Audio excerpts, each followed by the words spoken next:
Andrés Rojas Jiménez, además, compañero aquí de la radio, un excelente programa, siempre estamos pendientes de lo que dice y lo que habla del mundo petrolero. Bueno, bienvenido y feliz año, Andrés, ¿cómo estás? Gusto de verte. Feliz año para ti, Pedro, tu equipo de producción, aquí el personal técnico y por supuesto tus oyentes. Gracias, primordialmente.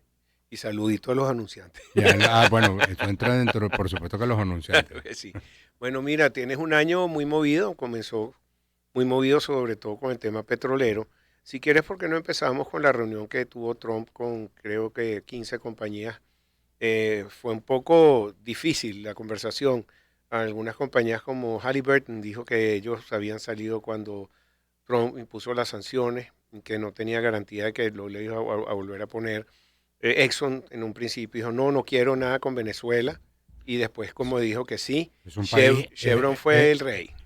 es un país que no es invertible y no es viable, fue lo que dijo Darren Woods, presidente de ExxonMobil. Mira, sí, bueno, primero, obviamente, después de los hechos que ocurrieron con la intervención militar del 3 de enero, pues el 9 se da esta reunión en la Casa Blanca como una suerte de promoción de inversiones para el sector petrolero, pero promovido por el presidente Trump. Y bueno, lo que hacía pensar que iba a ser un elogio a todo lo que dijera Trump, se convirtió pues en en una expresión de dudas. Es decir, y es lógico, es decir, porque todavía tenemos el marco legal por el cual se fue ExxonMobil y se fue ConocoPhillips. Entonces, Chevron aceptó quedarse y Chevron digamos, ha estado pues dentro de esas circunstancias. No es el caso de ExxonMobil, no es el caso de ConocoPhillips. Hay unos temas todavía legales en el caso de ConocoPhillips por resolver, todavía un monto que ellos alegan que está por el orden de los 12.000 millones de dólares por recuperar. Entonces, hay enormes preguntas y por el lado venezolano hemos visto pues los anuncios hechos por la presidenta encargada, Delcy Rodríguez, primero en lo que tiene que ver con la creación de los fondos a los cuales se destinarían los ingresos que se perciban por las exportaciones de petróleo a los Estados Unidos y el anuncio de una reforma de la ley de hidrocarburos que para incorporar, ella aclaró que es una reforma puntual y concreta para incorporar un modelo de negocio que son unos contratos de servicio, lo llaman los CPPs entre los entendidos, porque son las siglas de contratos de participación productiva, un tanto semejantes a lo que fueron los convenios operativos de la época de la apertura petrolera, pero no tenían sustento legal. El sustento legal que tenían era la ley antibloqueos y sobre esa ley, pues prácticamente desde su aprobación han existido cuestionamientos jurídicos. Entonces, al ser parte de la ley orgánica de hidrocarburos, le ofrecen pues una garantía y una estabilidad, al menos para aquellos inversionistas que quieran hacer acuerdos, bien sea con la propia PDVSA o con las empresas mixtas que están operando en Sí, este pero momento. no solamente participaron empresas estadounidenses, también participó Repsol, algunas compañías que tienen intereses aquí en Venezuela. ¿Qué pasa con Eni, Total, todas estas compañías que ya estaban en suelo venezolano, que a partir de las sanciones tuvieron que bajar todo lo que es la producción? Mira, esas compañías, recordemos que esas tuvieron unas licencias que les otorgó el Departamento del Tesoro y en el momento que venció la de Chevron en mayo del año pasado, a ellas les vencieron. Chevron pasó a un nuevo estatus, que fue una licencia de carácter privado, de carácter confidencial, y que le permitió mantener actividades aquí en Venezuela y a su vez ese petróleo que se sacaba de su producción en conjunto con PDVSA, poderlo comercializar con Estados Unidos. Tenemos entendido que ahora se entra en una nueva fase. En esa nueva fase, todas estas compañías recibirían una licencia. Habrá que ver bajo qué esquema, porque también se ha hablado del levantamiento completo de las sanciones. Lo cierto es que todavía esas medidas permanecen y Chevron sigue teniendo presencia en Venezuela, sigue sacando petróleo. De hecho, si uno ve la data, y aquí es una lámina que tenemos aquí, como hasta incluso en la semana de que ocurre la intervención militar, siguió saliendo petróleo. Cayeron los volúmenes, pero prácticamente desde agosto hasta lo que son las 2 primeras semanas de enero, ha estado saliendo petróleo, se ha estado exportando petróleo hacia los Estados Unidos bajo el amparo o la licencia general, no, esta licencia privada que otorgó en julio del año pasado el Departamento del Tesoro a la empresa Chevron. Entonces, ¿qué pasa a tu pregunta con Repsol de España, que tiene participación en, por ejemplo, en una empresa mixta como Petroquiriquire o el caso de Eni? Pues se espera que se les otorguen unas licencias privadas también también. para... Ya no tienen que ser privadas. No necesariamente, no sabemos, porque digamos, pareciera que dentro de la administración Trump ese esquema de la privacidad y la confidencialidad domina. Es decir, no necesariamente la licencia va a ser pública, no lo sabemos. Hasta ahora, la licencia de Chevron, que no tenía por qué haber sido privada, podría ser perfectamente pública, pero a lo mejor en las consideraciones de la administración Trump prefieren mantenerla dentro de este marco de lo confidencial y lo privado. Ahora, repitiendo lo que dijo la Casa Blanca, de que iban a eliminar las sanciones en Venezuela. ¿When and if? ¿Cuándo y Buena pregunta. Buena pregunta. No estaba en el Salón Oval. Entonces no tengo manera de saberlo, Pedro. Es Pero decir, es que yo los creo fake que news a cada ratico, no, sí. ya las quitaron, no, No, que ya. creo que va a depender mucho de cómo siga la agenda de conversaciones tanto entre el gobierno del presidente Trump con el gobierno de la presidenta Delcy Rodríguez en torno a qué medidas se van agilizando. Es decir, sabemos que ya hay funcionarios de Estados Unidos que han venido, digamos, como para inspeccionar cómo está la embajada. Se ha hablado de restablecimiento de apertura de las embajadas. Bueno, hasta que eso no ocurra, pues no podemos saberlo. Igual el restablecimiento Depende de eso, si no está abierta la embajada o no tenemos un representante o embajador de No, los no Estados Unidos. necesariamente. Es decir, Ajá, podrían levantarse la sanción. Es decir, yo sí, creo que una cosa no condiciona a la ok. otra. Pero indiscutiblemente que lo que motivó la decisión del gobierno del presidente Trump de establecer sanciones comerciales que le impiden a PDVSA exportar, comienza justamente por un tema político, por un tema de no reconocimiento del proceso electoral del año 2018. Y a partir de allí lo que ha ido es agravándose la situación.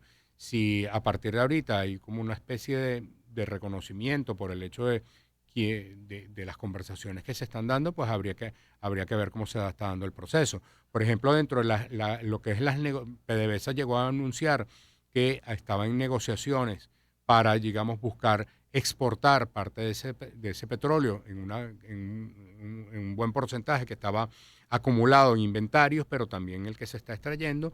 Digamos, entendemos que se estaría buscando un esquema como el que existió hasta mayo del año 2024, que era el de la licencia general 44, que Sí. muchos lo interpretaron como un levantamiento pleno de sanciones porque le permitía a PDVSA directamente y no a través de Chevron poder exportar libremente hacia los Estados Unidos, donde tenía, Pero es que por lo ejemplo, dice, su era una principal licencia general, era una no licencia. quitaron las 89 sanciones, creo que eran más. No quitaron, es una licencia, es decir, una licencia. Habría que ver cómo es el esquema que va a llevar a A la funcionar. administración en Trump en este momento. Creo que todavía es muy prematuro, tomando en cuenta que se están estableciendo pues las bases de cómo operar la relación entre ambos países y cuál es el estatus que finalmente le otorga el gobierno del presidente Trump al gobierno venezolano. Ahora están entrando fondos, se ofrecen más de 500 mil millones de dólares que van a entrar por ese petróleo, que ahora se va a vender a precio internacional y va a tener que tener transparencia todas estas operaciones, porque por las sanciones le eliminaba la transparencia, tenían que buscar un mecanismo para poder cobrar ese petróleo. Ahora, esos 500 millones de dólares, no, 500 millones, tienen que ser 500 mil. Ellos, No, bueno, en una primera ajá, fase se dime, habló, fíjate que aquí hay un ajá, esquema que son financiamiento del mercado cambiario de unos 300 millones de dólares. que están entrando, pero vía Qatar y que se va a distribuir a través de 4 o 5 bancos. Sí, mira, fíjate que ahorita hay una disposición que era lo que ocurría aquí hasta mayo del año pasado, que Chevron hacía los desembolsos de las divisas a través de 5 instituciones financieras de aquí del país. ¿Qué es lo que se está planteando ahorita? Que Chevron, digamos, le venda, eso sería en el corto plazo y entendemos que eso ya podría estar ocurriendo. porque las exportaciones de Chevron no se han suspendido. Es decir, Chevron, recordarás, Pedro, que en la licencia esta privada, Chevron tenía que pagarle a PDVSA con petróleo. Es decir, del monto que le correspondía se restaba unos barriles y esos barriles le quedaban a PDVSA. Aquí, en este caso, ya ni sencillamente el monto se lo da el Chevron al Banco Central de Venezuela a cambio de bolívares, y estas divisas el Banco Central de Venezuela pues las canaliza a través de 5 bancos que estarían autorizados para esas ventas de esas divisas. Quizás aquí estamos viendo un cambio porque se establece la normalidad en lo que tiene que ver con la obligación de que toda divisa por concepto de exportación se le debe vender al Banco Central de Venezuela. Muy bien, pero entonces es posible que se dolarice completamente la economía de Venezuela, se eliminaría la función del Banco Central, seríamos dependientes de la Reserva Federal de los Estados Unidos. No, para nada. O sea, yo no veo, primero que eso tiene que ser un anuncio que tiene que hacer el propio gobierno venezolano, y hasta ahora en todas las disposiciones, en toda la normativa, en todos los discursos que hemos visto, no hay nada de eso, es simplemente una normalización. En todo caso yo lo veo, como yo lo veo, es una normalización en el esquema cambiario que no estaba normal anteriormente, primero porque tuvimos control de cambio, y después del control de cambio estábamos bajo un esquema de economía sancionada. Si se levantan las sanciones o se otorgan licencias, lo que vamos es un esquema de normalización donde toda divisa que ingrese aquí al país se le venda al Banco Central, y el Banco Central, a través de los mecanismos que tiene de oferta, se los ofrece a las instituciones financieras. Muy bien, venezolana. Pero hay bancos que dicen que si entra todo ese dinero, los bancos no tienen suficientes bolívares para hacer ese cambio. Y sí hay algunos bancos que están ofreciendo ya para que sus clientes hasta puedan, no solamente individuales, corporativos, puedan acceder a esas divisas. Bueno, yo no tengo, tendrías que hablar con alguien que sepa cómo está operando el sistema monetario en este momento. Por ejemplo, el caso del economista César Aristimuño, pero ahorita hay una oferta de divisas muy fuerte que no se está atendiendo, y es lo que explica por qué el tema del paralelo. Es decir, si se aumenta la oferta de divisas, fíjate que más bien por el otro lado hay temor de que se abarate demasiado el tema de las importaciones, y es un poco el comentario que le hacía la presidenta en el Consejo de Economía que se realizó el pasado viernes. Ella insistía con el tema de que no nos volvamos locos. Es decir, porque si algo tiene este país es que cada vez que tenemos una subida, los precios suben y momentos de divisa, pareciera que el país se vuelve como loco con el tema. Y de eso tenemos prácticamente desde el año 1983. Sí, mira, tengo que ir a una pausa. Estamos con Andrés Rojas Jiménez. Vamos a dejar a un tema pendiente, que ese diferencial cambiario que se ha reducido. Es más, creo que hasta el tema de las divisas del Banco Central han disminuido levemente, pero han disminuido. Eso es porque está entrando esas divisas. Pero vamos a una pausa y ya regresamos con más para ustedes aquí en Pensini con Todo. Encuentro de generaciones. Éxitos. Caracas, Valencia, Maracay, Puerto La Cruz, Puerto Ordaz, Barquisimeto, El Vigía, Mérida, Táchira, Margarita, Maracaibo, Maturín, Guarenas, Guatire. Éxitos. Sonidos en primera fila.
Encuentro de generaciones. Éxitos. Caracas, Valencia, Maracay, Puerto La Cruz, Puerto Ordaz, Barquisimeto, El Vigía, Mérida, Táchira, Margarita, Maracaibo, Maturín. Guarenas, Guatire. Éxitos. Sonidos en primera fila.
1:45. Si llegó la luz, si tenemos lo último en tecnología con el poder de EcoGreen, sí señor, tenemos una luminaria pública que le ofrecemos 2G de EcoGreen.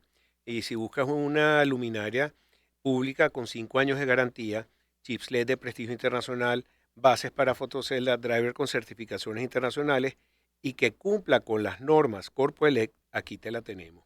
Tiene mucha versatilidad porque sirve para calles y avenidas, estacionamientos, parques y plazas y sobre todo para zonas industriales y comerciales.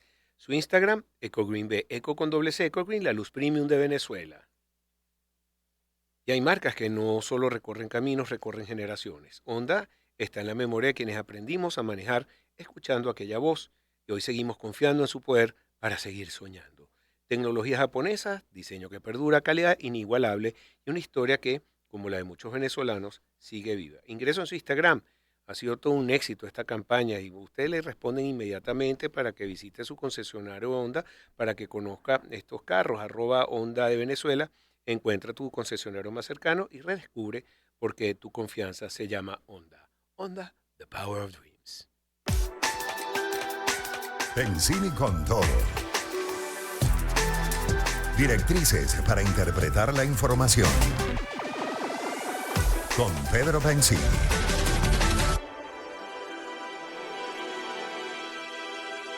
Una y 46 minutos, seguimos aquí en una entrevista con Andrés Rojas Jiménez, periodista y editor jefe de Petroguía. Él me acaba de entregar un gráfico que está buenísimo de Petroguía, donde sale Venezuela 2026. No, no es de Petroguía. Pero aquí está tu... Claro, está dentro de las láminas de unas presentaciones que hacemos en Petroguía, pero no. La autoría del gráfico no es nuestra. Yo dándole el crédito, No, como debe ser. La autoría entiendo bueno, que miren, es vamos a borrar, echar para atrás, no es Petroguía. del propio Banco Central. Se la fusilaron. Pues. Sí. Venezuela 2026, guía del nuevo esquema cambiario de intervención cambiaria.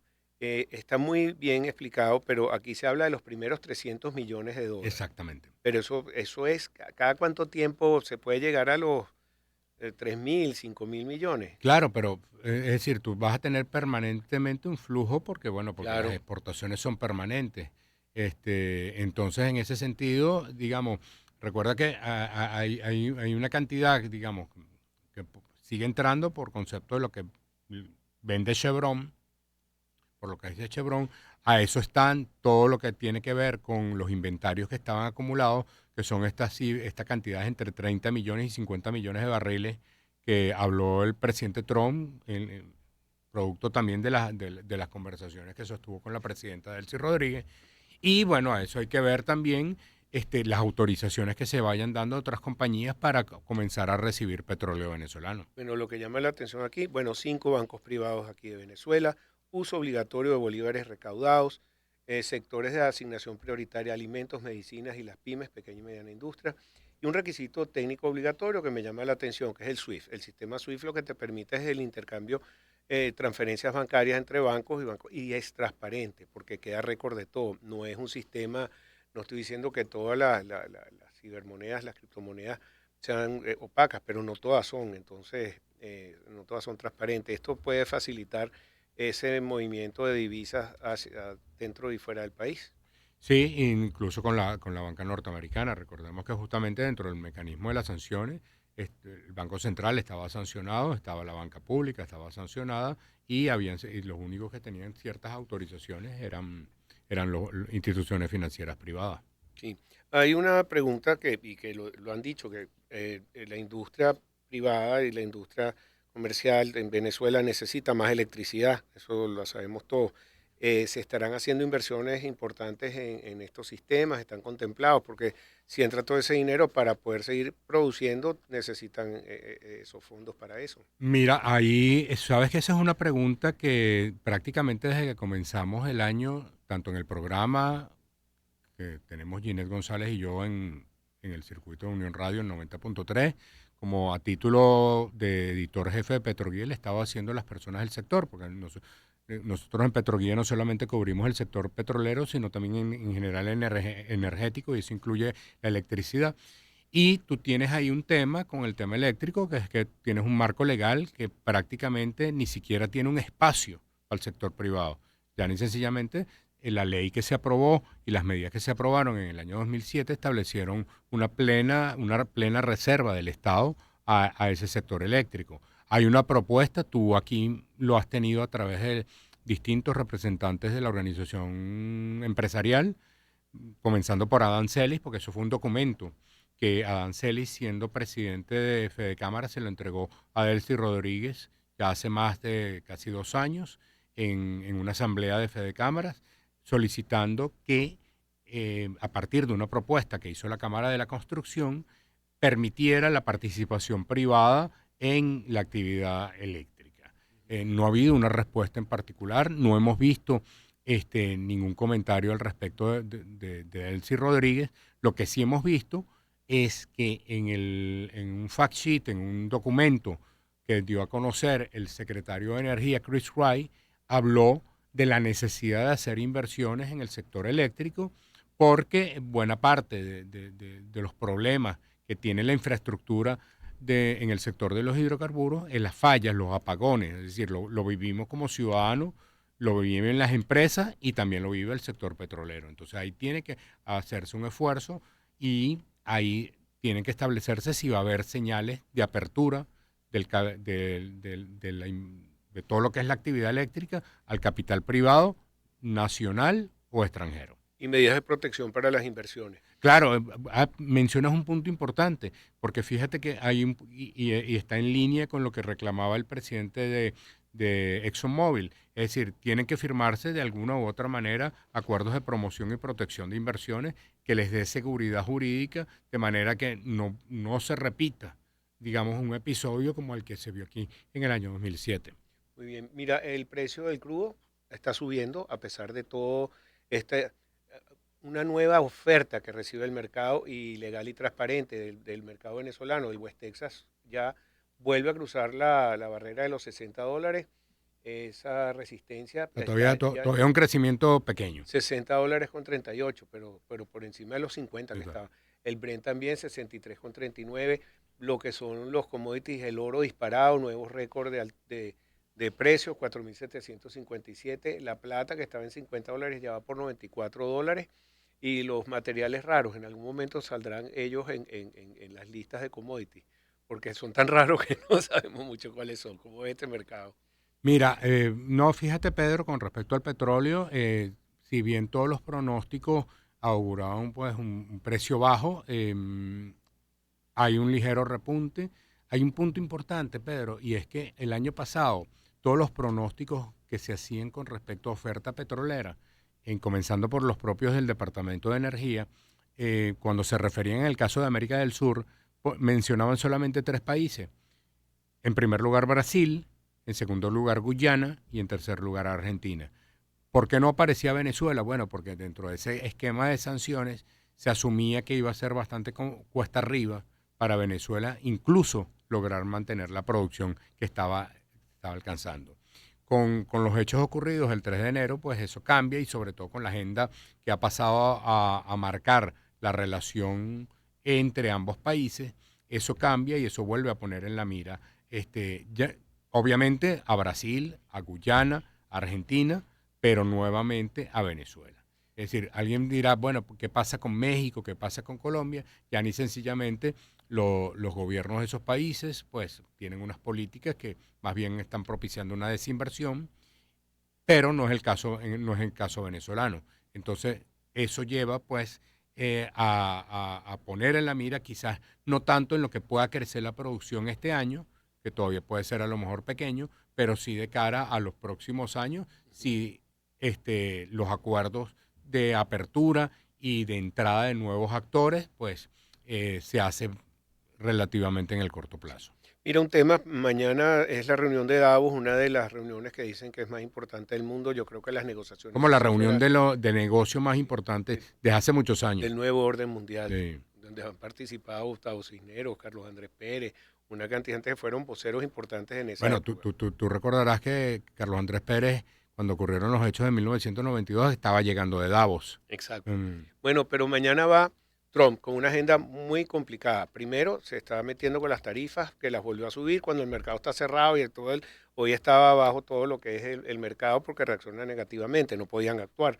Segundo, que también va con un problema, con una amenaza de tomar Groenlandia, un problema con la Unión Europea.